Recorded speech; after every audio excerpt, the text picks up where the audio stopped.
সম্প্রতি মিডিয়ার উপর অনাকাঙ্ক্ষিত হুমকি ও হস্তক্ষেপের ঘটনায় তীব্র নিন্দা ও প্রতিবাদ জানিয়েছে সাংবাদিক সমাজ।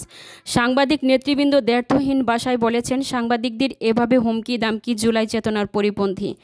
এভাবে স্বাধীন সাংবাদিকতার বড় বাধা। রাষ্ট্রের চতুর্থ স্তম্ভকে হুমকি দেওয়ার মতো আচরণ থেকে বিরত থাকতে নেতারা আহ্বান জানান। মিডিয়ার ভূমিকায় কেউ ক্ষুব্ধ হলে তার প্রতিকার জানিয়ে প্রেস কাউন্সিল রয়েছে। প্রচলিত আইনের বিধি অনুযায়ী আদালতেও যাওয়া যায়। এ ধরনের হুমকিতে গণতন্ত্র সংস্কৃতি চর্চা বিকাশের প্রতিবন্ধক। বাংলাদেশ সাংবাদিক ফেডারেশন ইউনিয়ন বিএফইউজে ও ঢাকা সংবাদের বিএফইউজের বিবৃতিতে বলেছে, রবিবার এনসিপির শীর্ষ নেতা মিডিয়াকে হুমকি দিয়েছে এমন ঘটনা স্বাধীন সাংবাদিকতার প্রতিবন্ধকতা সৃষ্টি করবে। বাংলাদেশ সাংবাদিক ফেডারেশন ইউনিয়ন বিএফইউজের ভারপ্রাপ্ত সভাপতি ওবায়দুর রহমান শাহীন ও মহাসচিব কাদের গনি চৌধুরী এবং ঢাকা ইউনিয়ন বিএফইউজের সভাপতি মোহাম্মদ শহীদুল ইসলাম ও তথ্য সাধারণ সম্পাদক খুরশিদ আলম যৌথ বিবৃতিতে মিডিয়ার উপর অযাচিত হস্তক্ষেপ হুমকি প্রদানের ঘটনায় নিন্দা ও প্রতিবাদ জানান।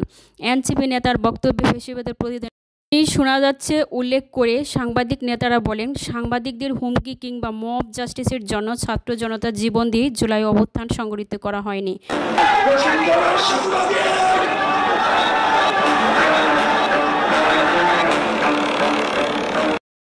বলেন, জুলাই আগস্ট আন্দোলনের সমর্থন করতে গিয়ে 7 জন সাংবাদিক জীবন দিয়েছেন।